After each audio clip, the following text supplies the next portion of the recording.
welcome back to another precursor episode of Philly by Night, where we join another member of the Neonates doing their introduction to Phildelphia. But before we get started, we have some content and trigger warnings that this session may contain, but is not limited to, body horror, mutilation, manipulation, gaslighting, use and abuse of disciplines, raised voices, possibility of violence leading up to and including final death, possible methods of torture, starvations, and the mentions thereof, and religious extreme practices, thanks to some of the fun cults in our game. For your safety and for the comfort of your storytelling team, we have set up a series of emojis in the stoplight system. We'll be doing check-ins as the session goes. You may either state your color or post the corresponding emoji in beta chat, which has been provided for all present. If you are yellow, we head to the decompression VC if needed, and a member of the admin team will be with you. If you are red, we will stop the scene, move to decompression. That will just be the admin and the person in question. Nobody else will jump in for privacy's sake. And that is a requirement, not a request. You know, we're here to keep everybody safe. So, tonight, let's see what kind of royalty rolls into town. Thomas. As you wake from your day sleep, probably finding somewhere to stay just outside city limits, as to not to cross that border into John's domain. The last rays of light fading out over the west horizon. Why don't you give me a rouse check to see how we wake up? In beta, right? Yes, please.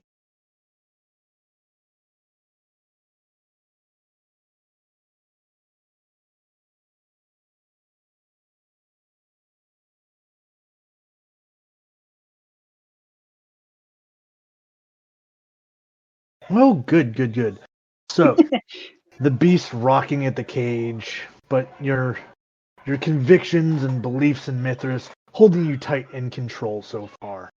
And as you wake, let's say probably in like a motel or something with the blinds drawn, possibly taped down to keep out the last rays of light.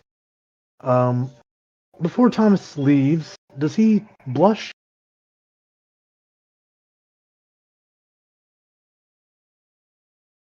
Yeah, I should probably blush too. All right, let's get that then.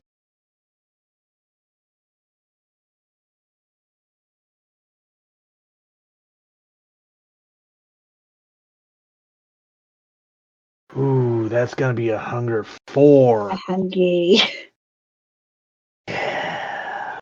Is he attempting to go slake any of that hunger before making the trek into Phildelphia proper? Yeah, just a smidge. Okay. Why don't we get going with your hunting check? So, that'll either be a strength or manipulation, plus your intimidation.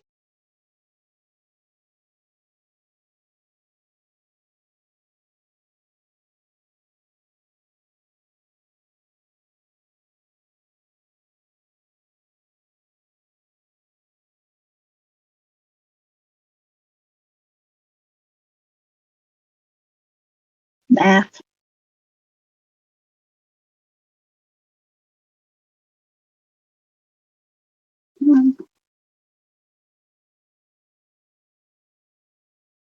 There we go. That's what I was looking for.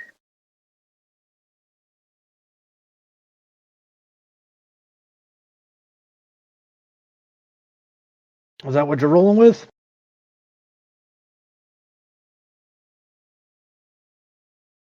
2 successes? Mm-hmm.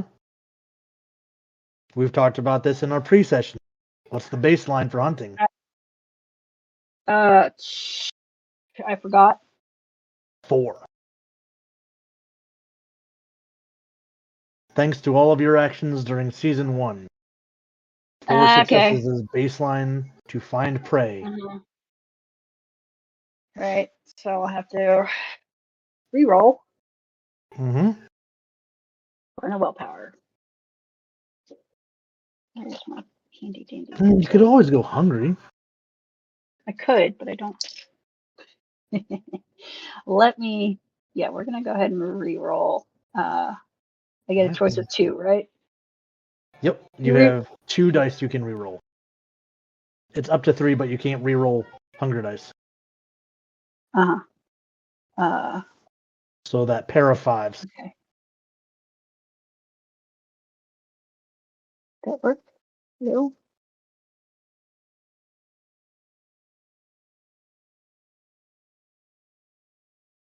Are you kidding me? Thomas, I need you to give me a frenzy check. So this is your willpower and 1/3 of your humanity. So what do you got? 7?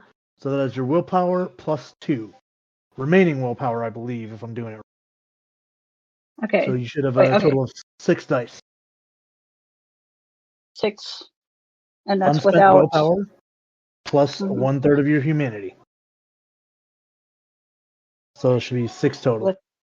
6 total without hunger dice, right? Without hunger dice.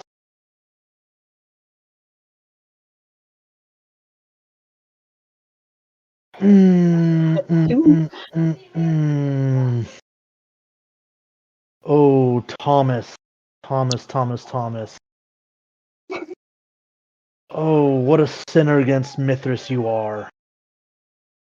As you find this delicious young morsel just outside the city limits and drain them completely dry, thus being my very first member of the coterie to reach hunger 0.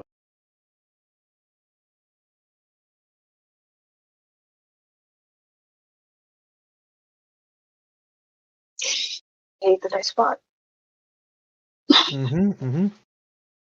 Now, holding this now drained body in your hands, what is Thomas's next move?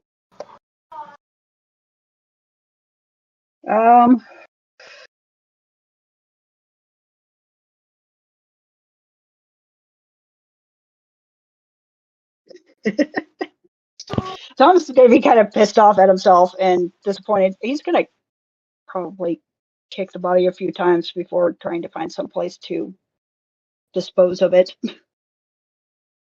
All right. Why don't you give me a wits and streetwise?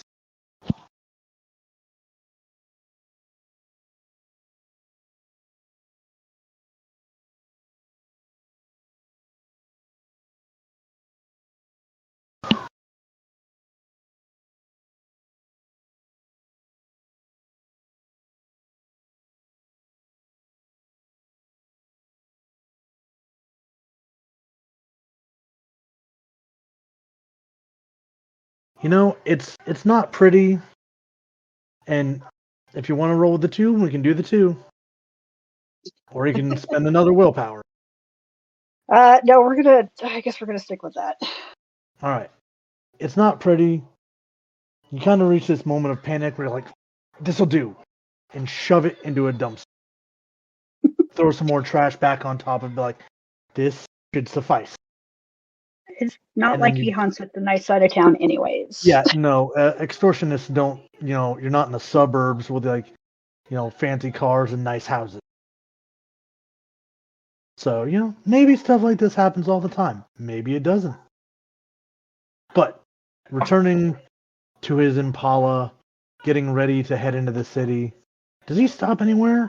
Or is he driving straight to where he has heard tell of this prince holding his court?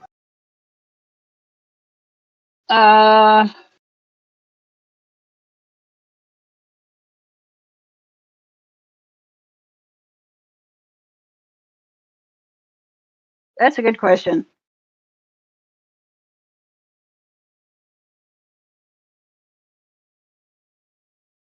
I guess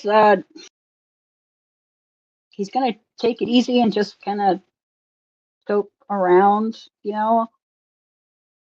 sort of he's driving to the area, but not really making it a direct destination. I'm taking the scenic route, seeing what he can see, seeing how the city looks, before we're finally coming up to the, Philadelphia Museum of Art. The lights at the base of these columns shine up into these Greco-Roman style buildings, giving it almost like a golden hour kind of light. And Thomas, being familiar with, enough courts to get around, goes around the side, finds a side entrance, sees enough iconography to get into the building, and takes a number of corridors down to a foyer. Now in this foyer stands an individual about 6'2", bomber jacket, looks like some kind of tactical cargo pants, but his head is completely encased in this black helmet, very reminiscent of like the Red Hood. At a quick glance, sitting there flipping a rather fancy steak in his hand, and there's a glint of something beneath his coat. Does Thomas take notice to anything, or is he simply trying to gain access? He's gonna slow his pace, and because to him that is a dead giveaway that this has got to be somebody that might know something. So, walk up to him. He seems to size you up and down. You here to see the prince? I am. You got weapons on you? No, actually, Thomas would have locked them in his trunk ahead of time before he left the car. He'll do a quick TSA pat down, because at this point nobody gets trusted right now. And if Thomas isn't hiding anything, no need to roll any kind of deception rolls. Yeah, but he will Thomas then is not. allow you into the throne room, which is encased everything in white marble, almost sterile, sickening to some. And on the throne sits one Prince of Philadelphia, one John Sexton.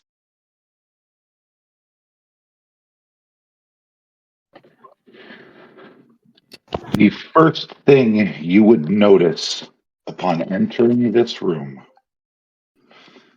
is that John, the prince, is speaking to one other individual before looking up and in a clear, melodic voice, Imogen Quirky, could you please give us the room? Matters of faith, you understand.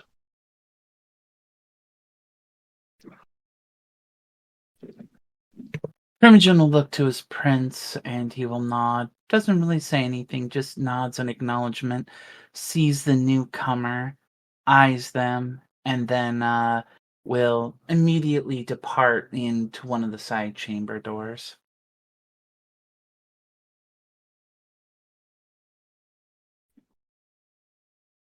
The next thing you will notice about the prince is he is decked in white. The suit, pure as the driven snow, to match his unblushed complexion. His cheeks are hollow, his eyes are sunken. The piercing, predatory hazel orbs watch you as you enter. And the first thing I would like to do, storyteller, is I would like to scry the soul. All right. Let's see. That is Auspex, yes? Intelligence and Auspex. All right. Discipline for intelligence and Auspex. I'm just pulling it up so that We can gather.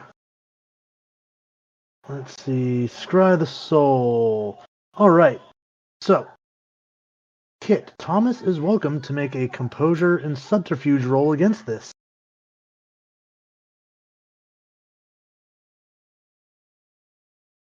Mm.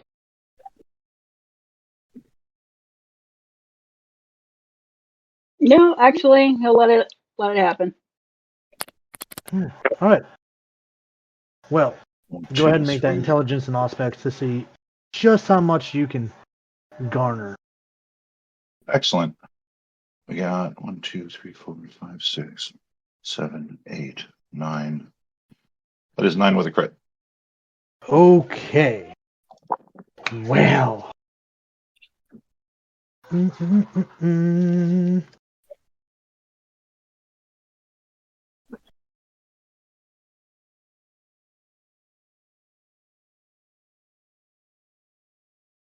What is Thomas's emotional state? Guilt and disappointment in himself.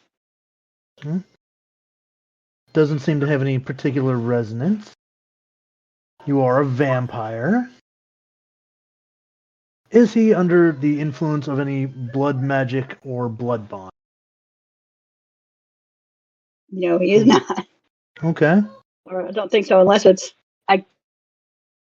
I know you'll have to remind me with the melees. Are they bonded too or no? They, during the initiation, yes, but that bond would have worn off by now. Okay. Yeah. And you have not committed diablerie in the last year. No. And on And a a crit, I critical get win allows discovery of something unexpected. Prince Sexton, yes. you cannot sense the beast in this particular Ventrue at all currently. Like, it is there, but it is so deep and locked away that there's barely a trace of it at all.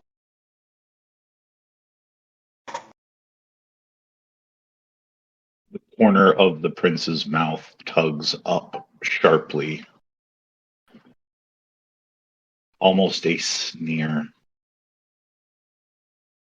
Step closer, little melee.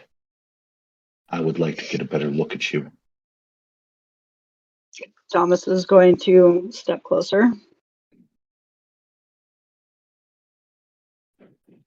And John will rise to his full 6'8" and stride off of the throne until he is face to face with Thomas, looking down at the man.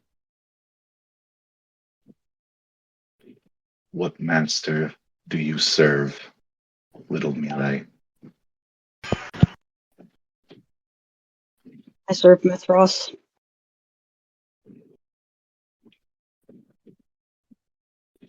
A bony white hand lifts and settles on the hilt of a sweeping blade.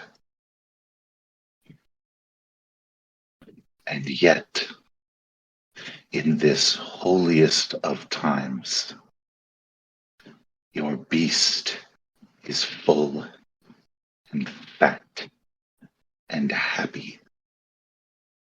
Is it not? I have failed. Yes. And what do you think we should do about this failure, little melee? I will accept the proper punishment as I deserve. Good. As this city does not have a potter yet, I will have to formulate a proper punishment for you. You are lucky this night that you did not step into my chamber otherwise inhibited. So, please, regale me with a story. And I know just the story. The story of a wilting rose in a little flower shop.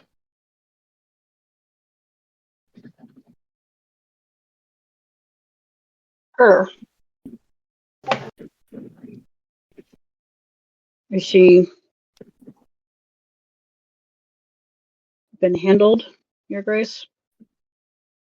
He lives by my mercy alone.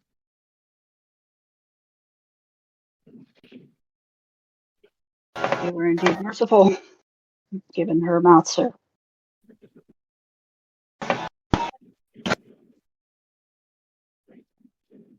Yes, that is the topic of conversation you wish to pivot to. Her mouth. Not in that manner, Your Grace. She is stubborn and has a tendency to speak her mind in times when she should not. It seems he's been quite the bad influence on you. On me. Look at you. You couldn't help but drink far too deeply. You have broken the fast.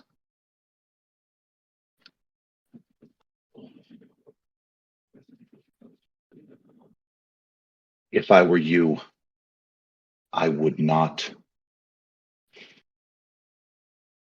spend too much time in private with Miss Diadamo anymore. I would be surprised if she wanted anything to do with Your Grace. No, considering when I had my sheriff bring her before me, I insisted on a blood test. You're aware of the rumors, are you not?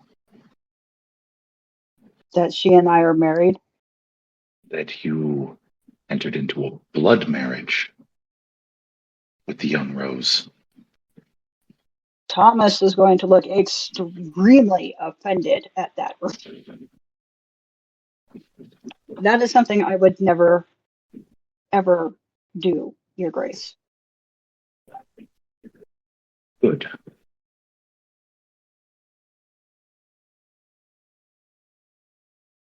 Now, since I am in a merciful mood,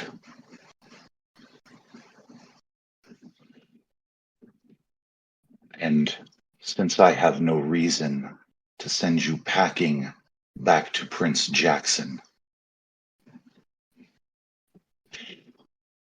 you will stay right where you are while I retrieve your primogen.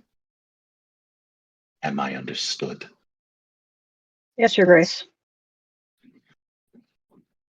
And John will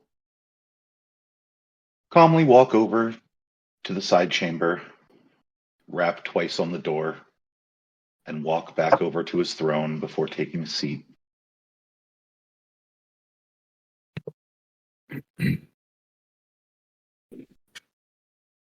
So stepping out of the side chamber, the man stands roughly about 6'4", broad and stocky in the shoulders, black curly hair, beard, wearing a very nice suit, tailor-made, no labels.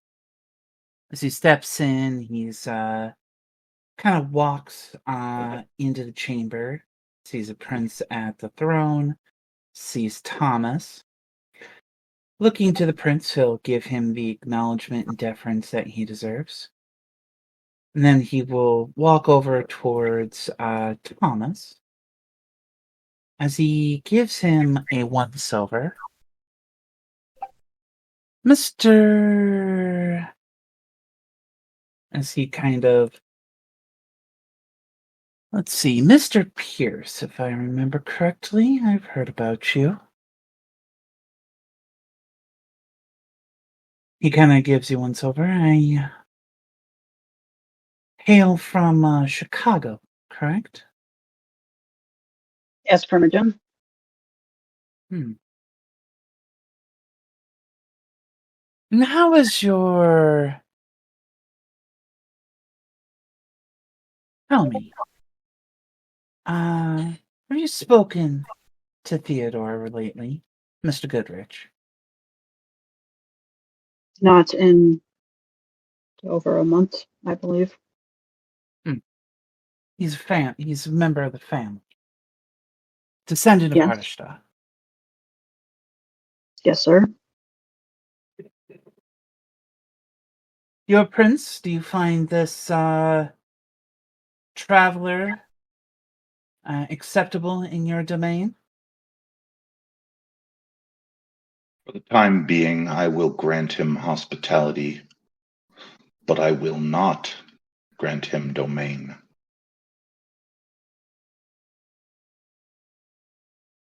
Ansel will raise an eyebrow. And he'll say, "It's understood, my prince. No, I do not wish he to will. I will not question your edict here. He will haven somewhere special. There is a small apartment at the Clan Haven. He will occupy that apartment until I deem otherwise. Ah, yes. I know which one you're speaking of. I'll be more than happy to escort Mr. Pierce there myself, if you wish." You are far too good at your job, Primogen. I do appreciate your assistance in these matters. There's a smile, and he says, "Well, your grace, you did call me to the city for a reason." That I did. You were top of a very, very short list. Mr. Pierce, Yes, Your Grace. you will leave your haven only to hunt under supervision or for coterie purposes only until I have Understood, Your deemed Grace. otherwise. Understood. I will summon you again once I have assembled your coterie proper. Now, I will give you one last night to do as you please, to get your affairs in order before you return to your haven and reflect on your prince's mercy.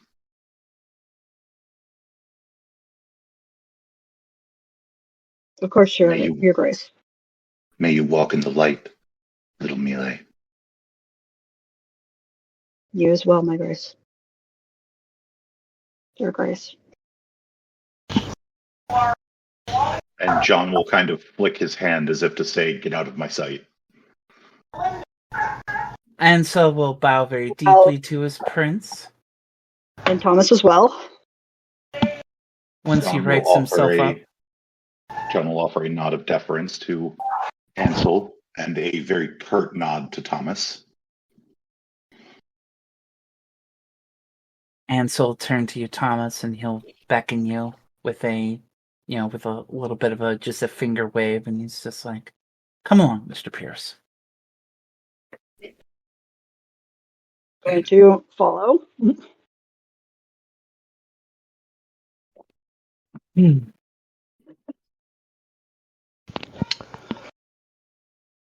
So, as Thomas turns on his heels and exits back into the foyer. The guard with the helmet is kind of chuckling to himself. Cute house arrest. Maybe you won't break any more rules. Or do. I'd prefer you do. I'm really bored.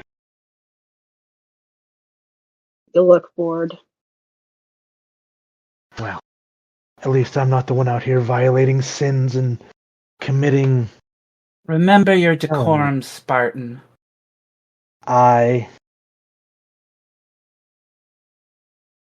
Remember it. I shall.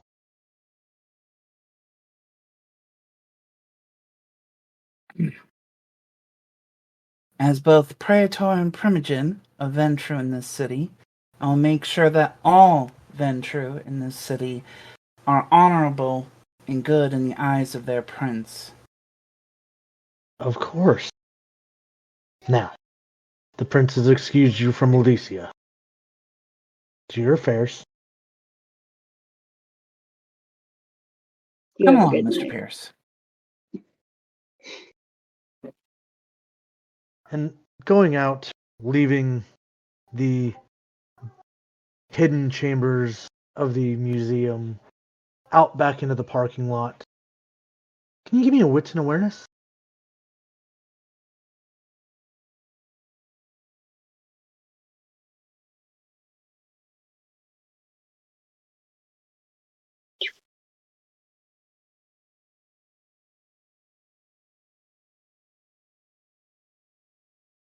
Alright. As you come back out to your, what I can only assume is a refurbished Impala, because it's obviously a knockoff. Whoa! Whoa! Oh, this thing's all original, baby. Mint condition. He keeps that thing at top.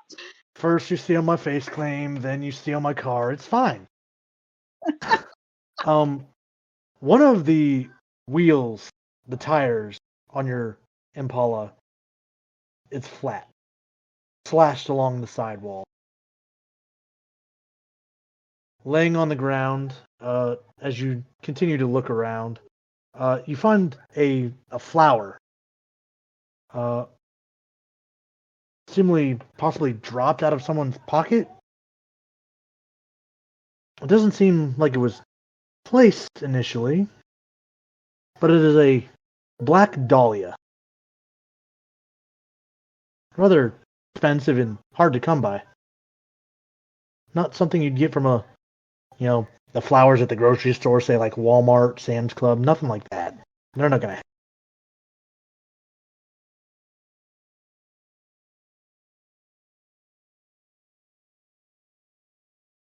All right.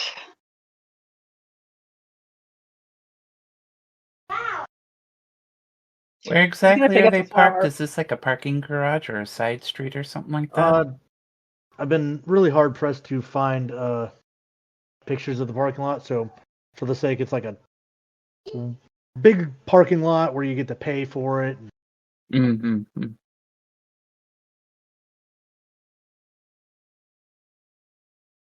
His Ansel would have followed Pierce out here. Thomas is going to pick up the flower and stick it in his jacket pocket. Mr. Pierce? Somebody touched my car. I noticed.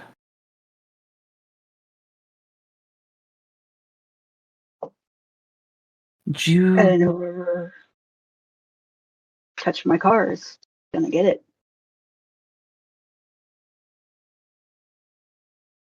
Understandable. One's property is important. He'll look at the tire. I'll call a mechanic. We'll have it towed, have the tire replaced. He'll pull out a cell phone, immediately dial up, and he'll step just a few paces away. He'll hear him briefly over the phone, basically calling the equivalent of AAA, to come and pick up the vehicle. Gives like the description of the car, year, license plate, all that. Once he's done that, he will walk up towards you after hanging up the phone. Storyteller, quick question. Yes, sir. Are there any cameras in the area? Perhaps. I imagine the place like this might have some kind of cameras over the parking lot. Ansel's going to note them, Mm-hmm. and then he is going to re-pull his phone out, and he's going to text his ghoul. Okay. And basically give him the address of the parking lot, and he'll just give him the word of just like, I want these cameras and I want the feed on them for this particular time period. And then you have his sheet tucked away, so you can make those rolls in whatever channel you deem appropriate. Yeah. And once he sticks that phone away, well then, looks like you'll be riding with me, Mr. Pierce. Please, follow me. Thomas is cursing under his breath. He is not happy.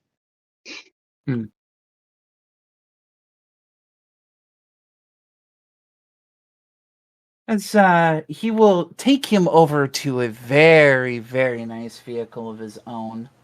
Definitely an import, as I'm sure everybody would recognize it as such.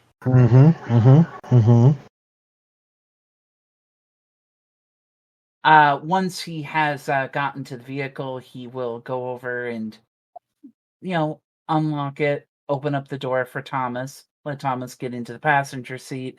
Then he'll get into the driver's seat, start it up, and he will drive us off towards the apartment for house arrest that Mr. Pierce will be staying at. All right. Thomas, you mentioned anything about, since we did kind of force you to take Haven dots at character creation, for your sake, I would say that this was a former house of your sire that was basically up for you to use. Did you say anything about needing to go there and close out any other business? Well, yeah, actually, he would need to grab any stuff. There, I guess. There'll be a smile from the Primogen, and he says, would you like me to hire movers for you, or do you think that you can do it in one particular trip? As I'm sure you can see with this vehicle here, it is rather small. Yeah, I don't haven't brought much with me. Fair enough. Then we can stop by the place. So Ansel will start driving in that direction of the address that's given. Stopping by's on a nicer side of town, not sitting in the slums. Nice little penthouse kind of deal. Thomas, you're able to go up, punch in the security code that you were, given as a childer so you could come in when you were called. And thus this haven is opened to you. You have your own room, some spare clothes, maybe some personal effects. Are you grabbing anything other than the base items? Or looking for something?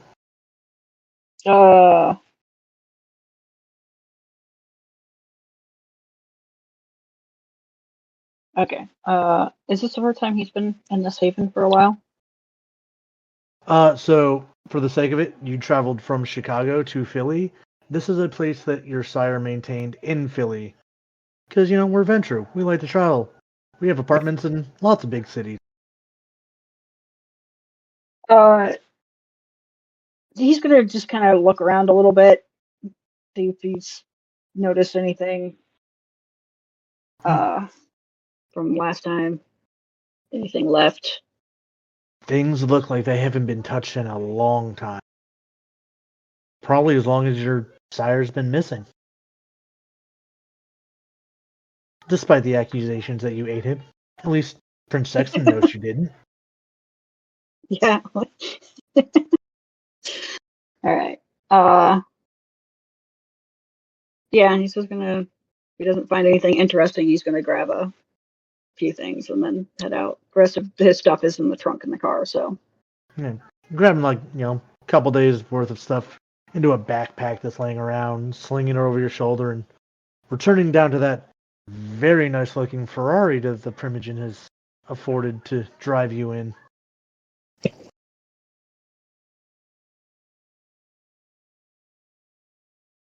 Once I we believe he takes get you back back to into the the vehicle,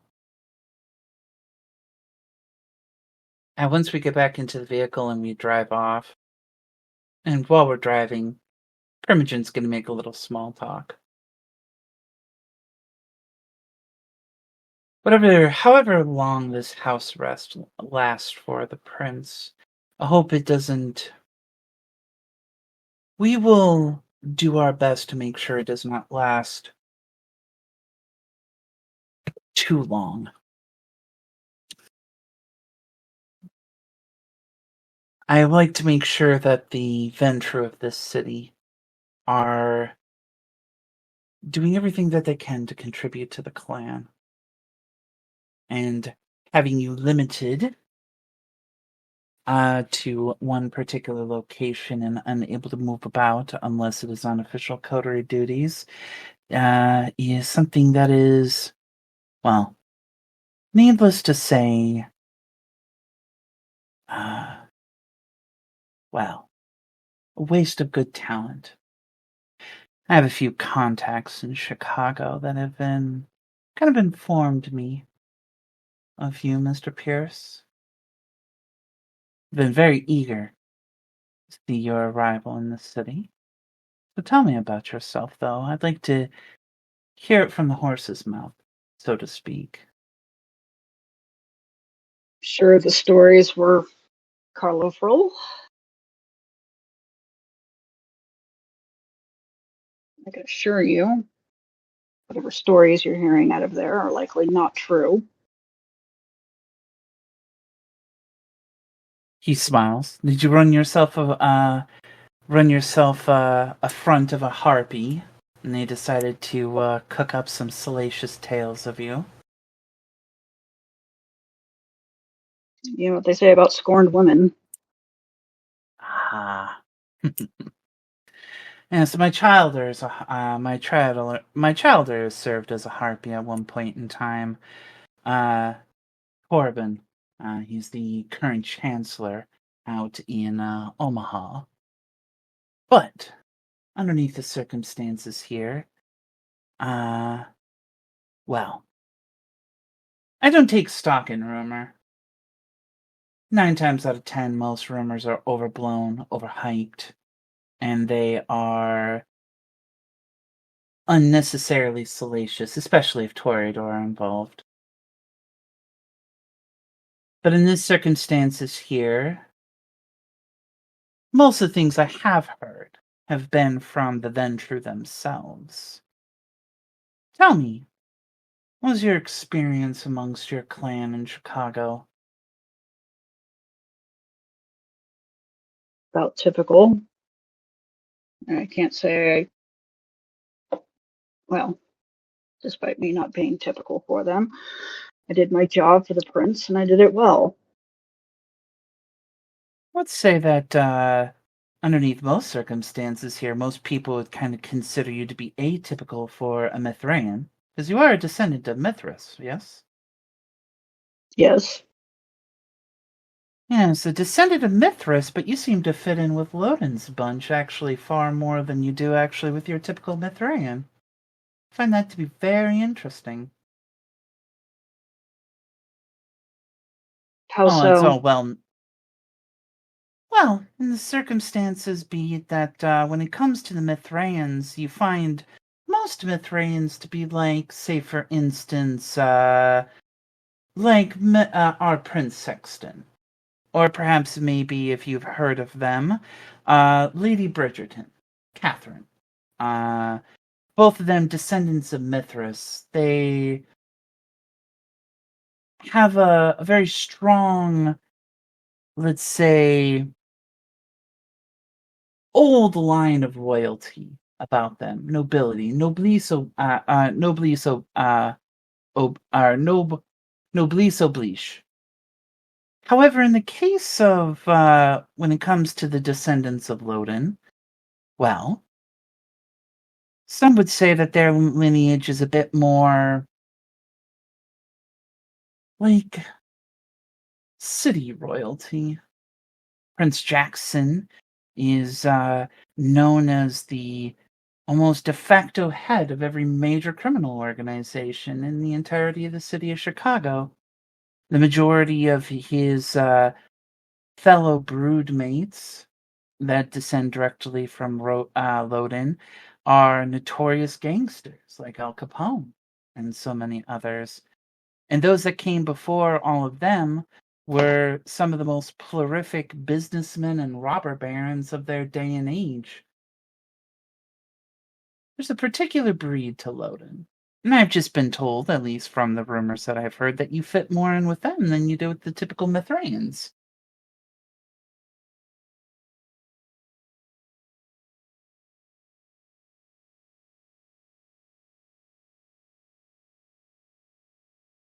I don't know. Unless the rumors, I mean, those particular rumors are not true.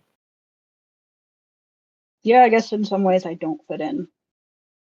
But my sire wanted a soldier, and that's what he got.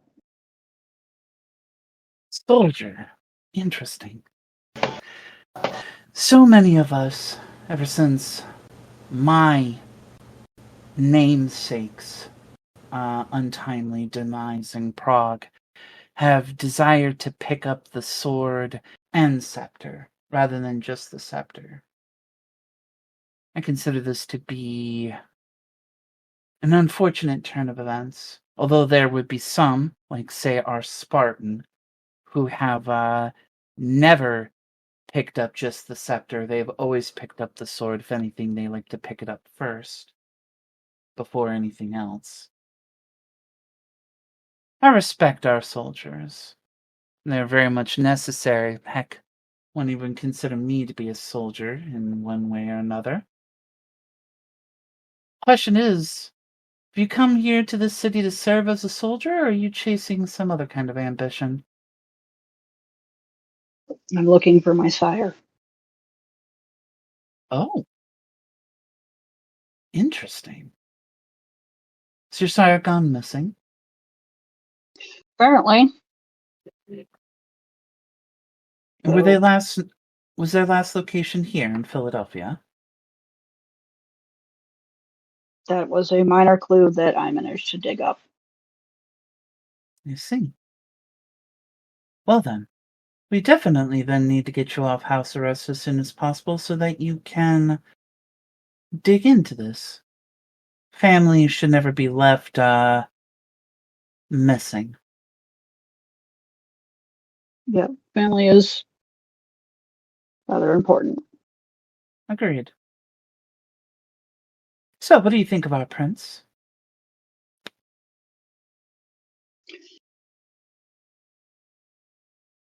He's about how I expected him for this time of the year.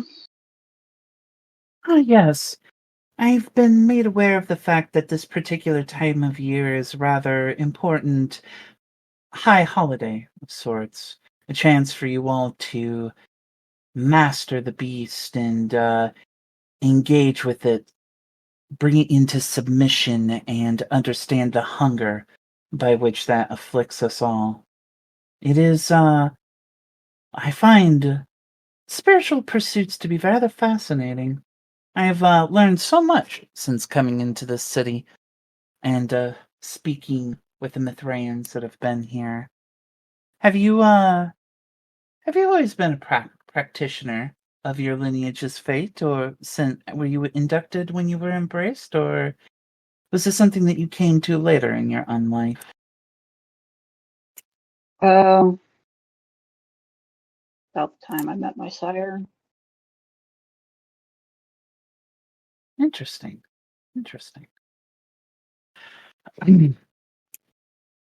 Well then, I expect great things from the Ventrue of this city. You I expect great things from you too, Mr. Pierce. And I am sure the prince also expects great things of you too as well. And I have no doubt in my mind that you will be able to perform and you won't disappoint us.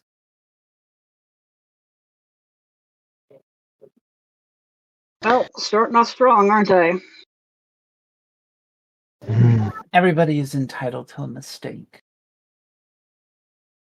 Underneath the circumstances here, I think even the prince realizes it. But the prince, much like any person in a position of power, and especially one that also is very steeped in his faith, has to show that there are certain things that will just not be tolerated. Imagine that in your particular faith, that with what occurred, that there would be a sort of a more harsher punishment that might have been visited upon you. I would have deserved it.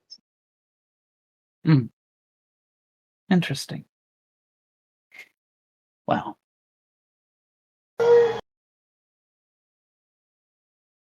And so we'll just kind of study Thomas for a little bit.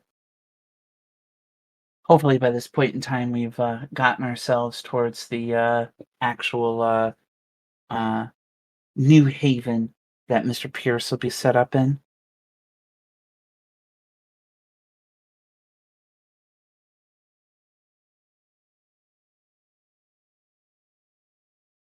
Storyteller is dealing with a tiny barbarian. Yes, sorry. No, you're fine. It's understandable.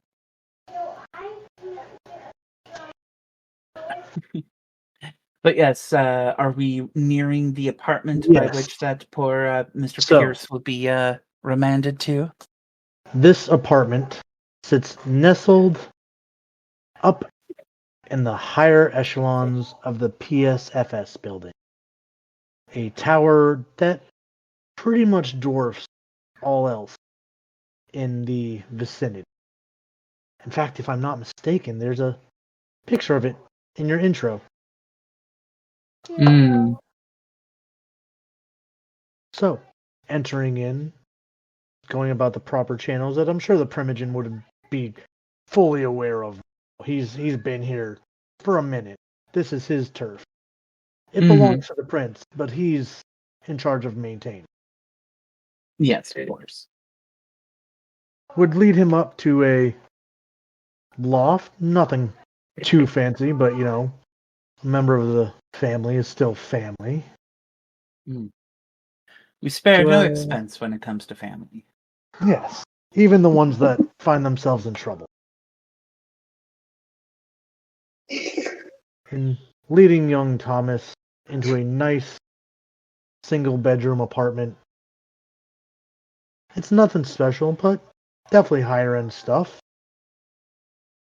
Yes, and this building, as you would pulled up, you would have noticed, is a light in a almost purple and blue glow from the neon sign. That's how it lights up it. The traces of it just barely reaching the bottom. But coming into this apartment, the windows have been covered, keep out the deadly rays of sun, at least in the bedroom where you can lay your head. There's some nice bay windows that you can open the curtains and look out over the city. It's comfy for being under house arrest.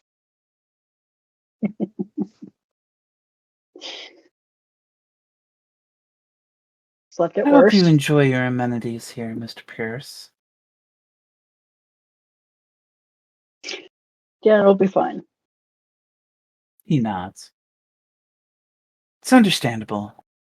Every Ventrue, every king needs their own castle. No need to stay in another person's castle. We'll get you back into yours soon enough. Yeah, this will work. He's sleeping in the trunk of the car. Interesting. Well, once my servitor has gone through visual records of the parking lot, if I discover anything regarding who vandalized your vehicle, I will let you know. I will, my personal mechanic will get things taken care of for the tire of your vehicle, and no expense. An extension of my hospitality and generosity to you. I In the appreciate meantime, of course. In the meantime, if you have any other further questions or concerns, anything that you need to address to your Primogen and Praetor, as I am both the Primogen of the clan here, as well as also the Praetor of the Directorate for the city, please let me know. I'll be more than happy to assist you with what I can.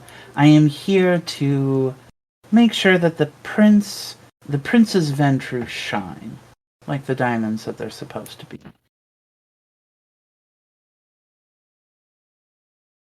He'll kind of glance about for a moment and look to you and say, "Well, I have many duties that I have on behalf of the clan and the prince. Hope you have a wonderful rest of your evening, Mr. Pierce." You too. And on that note, Ansel will give you a nod of deference and he'll exit out of the apartment.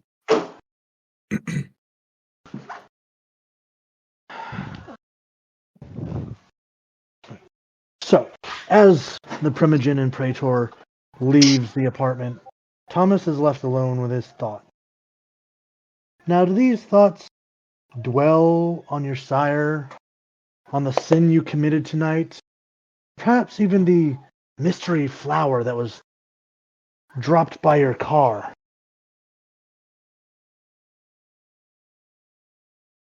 Speaking of the flower, Thomas is going to take it out of his jacket and look at it. Okay. That Yeah. bitch. That bitch. And he's going to take the flower and he's going to hang it up somewhere so it will dry. Ah. Now, is this simply to just dry it out, or is this a reminder for Thomas? Oh, Did he has Thomas plans for him. allow himself to be vulnerable with somebody that he now regrets?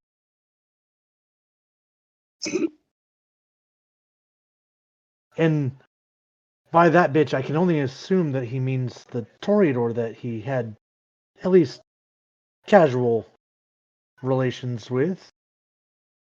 Maybe not as deep as some accuse them of. But they spent time around each other, right? It's a flower, and that is his assumption that she Hmm. recognized his car. Ah, yes, yes, yes. Thinking back to that night where a certain broodmaid and crazy girlfriend of his called the shop, leading Thomas to flee before they could find him.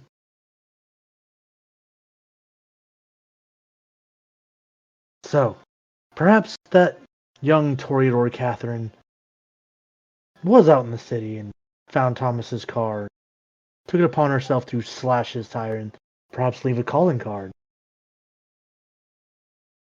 But pinning it up on the wall, allowing it to dry out,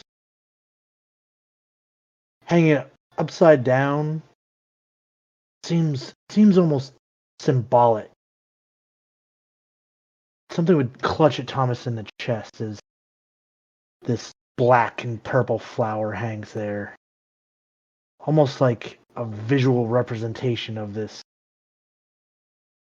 bitterness he has for himself tonight, committing such a failure. Yeah, that's the next stage. Hmm. How does Thomas deal with this?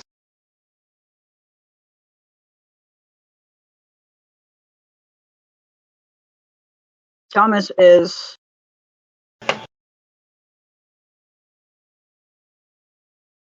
going to take off the sun medallion that he is wearing and hang it up on the wall and kneel before it and probably pray for guidance from Mithros.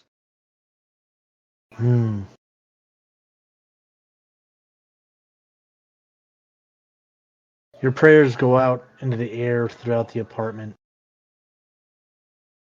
And much like your beast, met with silence.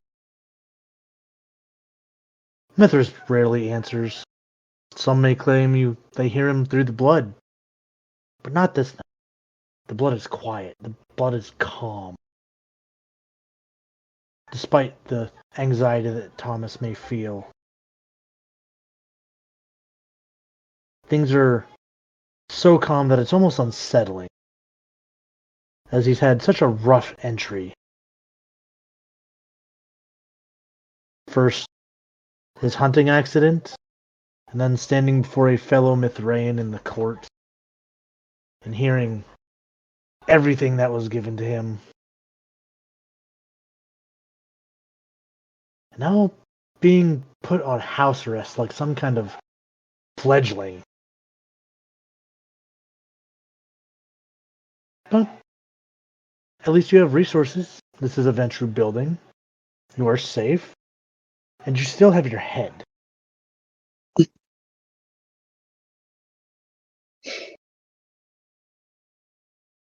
So, the failure can be made amends, perhaps. And now you have another issue to deal with on top of coming to Phildelphia to look for your sire who vanished, only leaving you a medallion? Maybe a note?